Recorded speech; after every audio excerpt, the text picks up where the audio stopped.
Hello movie lover, स्वागत है आपका और एक न्यू वेब सीरीज पर। आज हम देखेंगे एक deadly death game web series Alice in and Borderland की सीजन 5 और 6 को। पहले एपिसोड में हम देख चुके हैं कि जिसिया दिल की गुलाम की गेम को जीत जाती है और वहां से जिंदा निकल जाती है। आरिसु टाटा की मौत से बहुत दुखी रहती थी, इसलिए उसागी उसे शिकार पर लाया होती है और इस टाइम पर हुकुम का बादशाह उन दोनों के ऊपर हमला कर देते हैं। वो अपना जान बचाने के लिए एक जंगल में भाग जाती है और दोनों अलग हो जाती है। जैसे हुकुम का बादशाह आरिसु को मारने वाला होती है, कोई पीछे से गोली चलाती है और हमें पता चलती है कि ओगुनी ने आरिसु की जान बचाया होता है। 5वीं एपिसोड के स्टार्ट में हमें दिखाया जाता है कि ओगुनी के साथ जो लड़की होती है उसका टांग को असल में हुआ क्या होता है। असल दुनिया में वो एक एटीट्यूड वाली लड़की होती है और उसे तीरंदाजी की बहुत शौक होती है और वो अपने स्कूल में से निकल रही थी तो वो आसमान में देखती है कि आतिशबाजी हो रही थी और अचानक वो एक बॉर्डरलैंड में फंस जाती है। क्या हो रहा है उसकी समझ से बाहर होती है और वो एक स्टेडियम में फंसा होती है और यहाँ पर और भी ज़्यादा लोग होती है। तो यहाँ पर एक आदमी को पूछती है सब क्या हो रहा है, तो एक आदमी उसे बोलती है तुम जिंदा रहना चाहती हो तो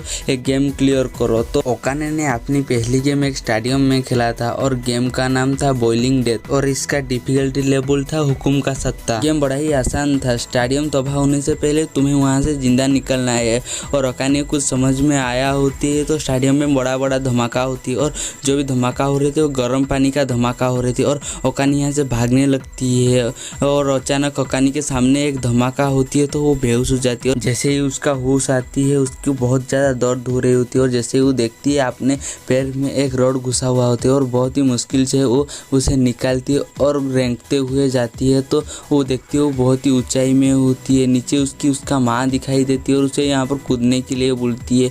नीचे उबलता हुआ पानी होती है। ओकाने बहुत ही हिम्मत करती है और कूद जाती है और वो पानी इतना भी गर्म नहीं होती है, इसलिए वो जिंदा पहुंच जाती है और रेंगते हुए एक मेडिकल शॉप में जाती है और एक डॉक्टर आकर उससे बोलती है तुम जिंदा रहना चाहती हो तो तुम्हारी पैर काटना पड़ेगा। ओकाने जैसे ही उसे काटने के लिए बोलती है डॉक्टर उसे बोलती है बदले में तुम्हें मेरे साथ सोना पड़ेगा। ओकाने यहाँ पर अपने को जिंदा रखने के लिए मान जाती है। इस तरह उसे नकली टांग लगाना पड़ता है और कहानी प्रेजेंट में आती है और ओगुनी पिछले सीजन में बहुत सारे लोगों को मारा होती है और इसलिए उसे बहुत ज़्यादा गिल्ट महसूस हो रही होती है। वो अपने पछतावे में एक हीरो की मौत मरना चाहती है, इसीलिए वो हुकुम को बादशाह को मारकर एक हीरो की मौत मरना चाहती है और उसे हेटर का भूत दिखाई देती है जो कि उसे बताती है कि तुम कोई हीरो नहीं हो। और अगली सुबह जैसे ही आरिसु की नींद खुलती है वो सामने ओकाने को देखती है जो कि खुद को साफ कर रही होती है। तो आरिसु को बहुत ज़्यादा शर्म आती है और ओकाने को भी पता चल गया होती है कि आरिसु की नींद टूट गई है और सब देखकर आरिसु को बहुत ज़्यादा शर्म आ रही होती है, इसीलिए वो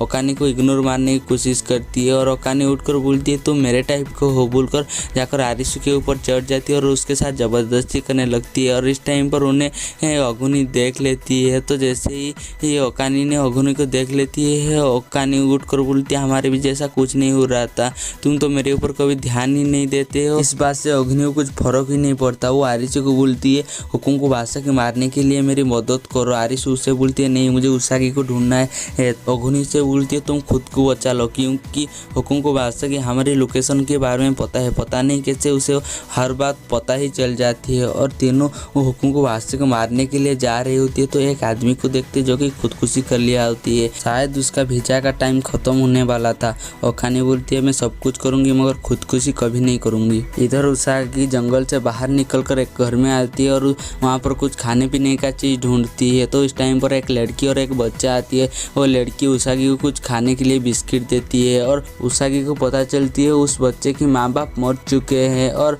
आज ही उसका वीजा खत्म होने वाला है। उसागी इसका वीजा बढ़ाने में मदद करने के लिए राजी हो जाती है। और इधर ओगुनी हुकुम की बादशाह को मारने के लिए एक जाल बिछाया होती है और आरिसु को एक टेंट देती है और उसका ध्यान रखने के लिए बोलकर चला जाती है। और हुकुम का बादशाह आकर जैसे ही आरिसु को मारने वाला होती है ओगुनी निकलकर उसे 2 गोली मारती है तो हुकुम का बादशाह नीचे गिर जाती है और हुकुम का बादशाह अचानक उठकर सबके ऊपर गोलियां चलाने लगती है क्योंकि वो बुलेट प्रूफ जैकेट पहना हुआ होती है। आरिसु को भी पता चल गया होता है कि उसे चारा बनाया गया होता है और आरिसु जैसे ही जाकर नदी के पास खड़ा हुआ होती है हुकुम के बादशाह उसके पास एक ग्रेनेड फेंकती है तो आरिसु कूद देती है तो वो डायरेक्ट नदी में पड़ती है और इधर एया और ओगुनी भी उसे मार नहीं पाती है तो एया ओगुनी को लेकर छुप जाती है और हुकुम के बादशाह उन्हें देख नहीं पाती, वो चला जाता है। और सुबह होते ही आरिसु उसागी को ढूंढने के लिए निकल जाती है और ऐसे में 2 दिन बीत जाती है मगर उसे उसागी नहीं मिलती है। वो इस बीच में कई सारा गेम अरीना में जाती है मगर वहाँ वहाँ पर भी उसे उसागी नहीं मिलती। ऐसे में वो अपने सिटी आती है और देखती है पेड़ पौधे बहुत ज़्यादा बड़े हुए होती है और चारों तरह से बिल्डिंग को घेर लिया होती है, जैसे कि 1000 साल पहले ही इंसान यहाँ से चले गए हैं। और इधर कोई ना हुकुम की गुलाम की डेथ गेम को ज्वाइन करती है, जिसमें एक दूसरे को मारा मारी होती है और वो बहुत ही मुश्किल से इस गेम को जीतती है। और यहाँ पर आन शहर से बाहर जाती है तो देखती है कि बाहर और भी ज़्यादा बड़े बड़े माउंटेन होते हैं। और उसागी उस बच्चे को लेकर हुकुम की बेगम की गेम में आ जाती है उसकी वीजा बढ़ाने के लिए। और जैसे ही आती है वहाँ पर उसे आरिसु मिल जाती है, तो दोनों यहाँ पर जैसे ही दोनों को देखते हैं बहुत ज़्यादा खुश हो जाते हैं। और आरिसु को पता होती है कि उसागी को भाग दौड़ वाली गेम पसंद है, इसीलिए हुकुम के बादशाह के अलावा हुकुम की रानी ही बची थी, तो इसीलिए वो हुकुम की रानी की गेम में आ जाती है। और उसागी उसे बताती है कि इस बच्चे की आज वीजा एक्सपायर होने वाला है, तो आरिसु भी उसका वीजा बढ़ाने के लिए उसकी मदद करने के लिए राजी हो जाती है। और गेम स्टार्ट हो जाती है। गेम का नाम होती है चेकमेट। वहाँ पर 2 टीम होती है, एक क्वीन का टीम और एक चैलेंजर का टीम। क्वीन के टीम में क्वीन को मिलाकर 4 मेंबर होती है और चैलेंजर की टीम में जो होती है वो 16 मेंबर होती है। दोनों टीम में एक बॉस हो गए, उसकी टीम में बॉस वो खुद है और चैलेंजर की टीम में उस छोटे बच्चे को बॉस बना देती है। ये गेम बेसिकली पकड़म पकड़ाई जैसी है। ये गेम 16 राउंड होंगे और बारी बारी से खेलेंगे। एक राउंड 5 मिनट का होगा। जब रानी की बारी आएगी वो सारी प्लेयर को ढूंढ कर पकड़ेंगे और उनके पीठ पर एक बटन होगा, उस बटन को जैसे ही वो दबाएंगे वो लाल हो जाएगा और आखिरी गेम से वो रानी की तरफ से खेलेंगे। ऐसे ही 16 राउंड खेला जाएगा। 16 राउंड खत्म होने के बाद जिसका टीम पर ज़्यादा मेंबर होंगे वही टीम जीत जाएगा और बाकी बचा हुआ टीम में जितना भी मेंबर हो वो मारा जाएंगे। यहाँ पर आपने क्वीन और राजा जो होती है वो टीम बदल नहीं सकते, नहीं तो और कोई अपना टीम बदल सकती है आप। और सारे मेंबर जाकर अपने अपने बॉटम वाला वेस्ट पहन लेते हैं और गेम स्टार्ट हो जाती है। और क्वीन का टीम उन्हें पकड़ने के लिए आ रही होती है, तो वो सारे मेंबर छुपने लगते हैं। और उसागी उस बच्चे को बोलती है तुम यहीं पर रहना, क्योंकि उस बच्चे की जो होती है वो कलर तो चेंज नहीं होगा ना, इसीलिए उसे वहीं पर रुक कर आरिसु और उसागी छुपने के लिए चले जाते हैं। और इधर क्वीन बहुत ही फर्तीला होती है, इसीलिए वो फटाक से जाकर एक मेंबर को पकड़ लेती है और वो वेस्ट को छू लेती है, तो उसका कलर चेंज हो जाती है। और आखिरी राउंड से वो रानी की तरफ से खेलेंगे। फर्स्ट राउंड जैसे ही खत्म हो गए रानी की टीम पर 9 मेंबर होती हैं और दूसरे राउंड में आरिसु और उसागी प्लान बनाते हैं कि जो मेंबर को छुए होते हैं उसे वापस लेकर आना है। और जाकर जैसे ही उसे वापस लेने की कोशिश करती हैं, क्वीन जो होती है जो भी उनके पास आती है उन्हें वो पीटने लगती है। और कुछ समय के बाद कुछ प्लेयर जानबूझकर भी क्वीन के टीम में चले जाते हैं, क्योंकि क्वीन ताकतवर होती है और उसका टीम भी मजबूत होने लगती है। और क्वीन के साथ रहकर इस गेम को जीत जाएंगे तो उन्हें और कोई भी गेम पर जाना नहीं पड़ेगा, वो मरेंगे भी नहीं, यहीं पर सारे टाइम रह सकते हैं। और वो क्वीन ताकतवर भी है तो वो कभी हारेंगे भी नहीं। और 13वें राउंड तक क्वीन की टीम में 17 मेंबर हो जाती है और आरिसु की टीम में सिर्फ 3 ही मेंबर बचे होती है, जो कि वो बच्चा उसागी और आरिसु होती है। और यहाँ पर क्वीन अपने टीम मेंबर को बोलती है मुझे उस लड़के अपने टीम पर चाहिए, तो यहाँ पर सारी प्लेयर जो होती है आरिसु के पीछे लग जाते हैं। और यहाँ पर क्वीन जो होती है आरिसु को पकड़ ही लेती है, उसके बीच उसागी आ जाती है। उसागी आरिसु को बोलती है भागने के लिए, क्योंकि उसागी को पता चल गया कि वो सारी आरिसु के पीछे पड़े हुए होती है। और उसागी उस क्वीन को रोकने के लिए बहुत कोशिश करती है, मगर क्वीन जो होती है उसागी को बहुत ही बुरी तरह मारती है और बोलती है मैं तुझे इस गेम में हरा कर ही दिखा दूंगी, बोलकर आरिसु को पकड़ने के लिए चला जाते हैं। और 14वां राउंड शुरू हो जाती है, तो उसागी जाकर 3 प्लेयर की जो बॉटम होती है वो छू लेती है और उसे समझाती है कि इस गेम में तुम रहोगे तो ज़िंदगी भर यहीं पर फंस जाओगे और जितने भी प्लेयर रहेंगे तुम्हें उन्हें मारना पड़ेगा। और हम यदि सारी फेस कार्ड वाली गेम को हरा सकते हैं तो हम हमारी दुनिया में वापस जा सकते हैं। पहले तो प्लेयर जो होती है उसागी की बात नहीं मानती है, मगर उसागी और आरिसु मिलकर वहाँ पर जैसे ही उन तीनों को समझाती है वो तीनों भी समझ जाते हैं और आरिसु के साथ देने के लिए राजी हो जाती हैं। और एक प्लेयर आकर बोलती है मुझे ही मेरे घर वापस जाना है, और वो भी आरिसु की टीम पर जुड़ जाती है। और वो लोग प्लान बनाती है कि क्वीन की टीम से कैसे प्लेयर को वापस ले आना है। और आरिसु खुद चारा बनकर क्वीन के पास जाती है, तो उसकी बहुत सारी प्लेयर आरिसु के पीछे आती है और आरिसु वहाँ पर एक चेन से जो होती है और झूल कर दूर चला जाती है और उसागी उनके पास आती है और सारी बॉटम जो होती है छू लेती है। और धीरे धीरे सारी मेंबर जो होती है आरिसु की टीम पर आ जाती जाती है और आरिसू यहाँ पर जीत जाती है और क्वीन की मन में हारने का दुख बिल्कुल भी नहीं होता, क्योंकि क्वीन जो होती है वो जितना भी टाइम जिएगा वो हैप्पीली जिएगा बोलकर यहाँ पर जैसे ही जा रही होती है आरिसू से रुक कर बोलती है कि हम जैसे ही आखिरी गेम ख़त्म कर लेंगे तो हम अपने दुनिया में जा सकते हैं। तो क्वीन उसे बोलती है जब तुम आखिरी गेम ख़त्म कर लोगे वो तुम्हें पता चल जाएगा। वॉर बोलती है और यहाँ पर जो होती है वो कूद जाती है तो ऊपर से एक लेजर आती है उसे मार देती है और आरिसू और उसागी जो होती है उस बच्चे को उस लड़की के हवाले कर उसे बाई बोलकर यहाँ से चले जाते हैं और दोनों अपने रास्ते आ रहे होते हैं और दोनों से ही वादा करते हैं कि वो असली दुनिया में वापस जरूर लौटेंगे और देखते हैं और कुछ भंगा हुआ स्टेडियम होती है और यहाँ पर वो स्टेडियम में अकाने ने अपने पहली गेम खेला होती है और दोनों जैसे ही अंदर जाते हैं यहाँ पर गर्म पानी देखते हैं तो दोनों नहाने लगते हैं और दोनों ये देखते हैं कि कुछ हाथी भी आकर यहाँ पर नहा रहे होते हैं और दोनों अपने पास आ जाते हैं तो उसागी जो होती है आरिसू का हाथ पकड़ लेती है और दोनों यहाँ पर किस करने लगते हैं। और दूसरी तरह चिचिया ईट की बादशाह की डेथ गेम खेलने के लिए पहुंच जाती है। यहाँ पर ईट की बादशाह जो होती है वो कुजुरियो होती है और कुजुरियो बीच का पुराना एग्जीक्यूटिव मेंबर 2 होती है और ये गेम एक सुप्रीम कोर्ट में खेला जाती है। गेम का नाम है तराजू, जिसे टोटल 5 प्लेयर खेलने वाले थे, जिनमें ईट का बादशाह भी है और ये सब कुर्सी से बंधे हुए हैं। गेम बड़ा ही आसान है। 3 मिनट के अंदर उन्हें 0 से 100 तक में कोई एक नंबर चूज करना है, फिर सभी के चुने गए नंबर की एवरेज नंबर 0.8 से मल्टीप्लाई करेगा और जिस प्लेयर की भी नंबर फाइनल नंबर से करीब होगा वो प्लेयर जीत जाएगा और हारने वाले प्लेयर से 1 पॉइंट माइनस किया जाएगा और जिस प्लेयर की भी पॉइंट -10 हो जाएगा उसे एलिमिनेट कर दिया जाएगा और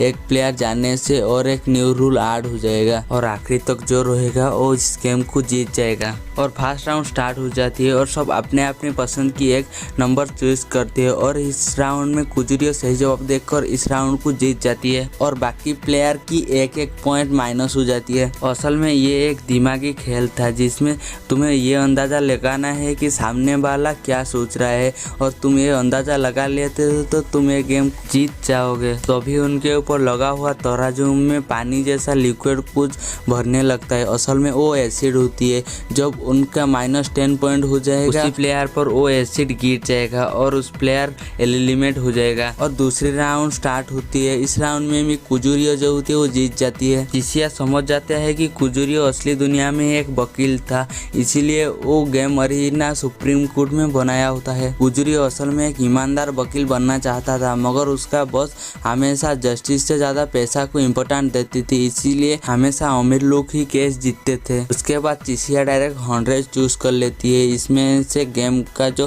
बैलेंस होती है वो बिगड़ जाती है और इसमें एक लड़की होती है वो जीत जाती है और फिर से चिचिया और एक बार 100 चूज कर लेती है और फिर से वो लड़की जीत जाती है और 10वीं राउंड तक गेम पहुंच जाती है। 2 प्लेयर की पॉइंट -9 होती है, चिचिया की -7 हो जाती है और कुजुरियो की -4 होती है और उस लड़की की -6 होती है। इस राउंड को कुजुरियो जीत जाती है तो 2 प्लेयर की पॉइंट -10 हो जाती है, दराजी टूट जाती है और एसिड उनके ऊपर पड़ती है तो वो यहाँ पर जलकर मर जाते हैं और सिर्फ 3 ही प्लेयर बचे होते हैं। 2 प्लेयर एलिमिनेट हो गए होते हैं तो 2 नया नियम जुड़ जाती है। पहली नियम अगर खिलाड़ी एक ही नंबर चूज करते हैं तो उनका 1 पॉइंट कट जाएगा। अगर कोई प्लेयर सही जवाब चुनती है तो बाकी प्लेयर की 2 पॉइंट कटा जाएगा और 11वां राउंड स्टार्ट हो जाती है तो सब लोग 0 ही चुनते हैं तो उन सब प्लेयर की 1 पॉइंट माइनस होती है। 12वां राउंड में चिचिया सही जवाब देती है, इसीलिए उन दोनों का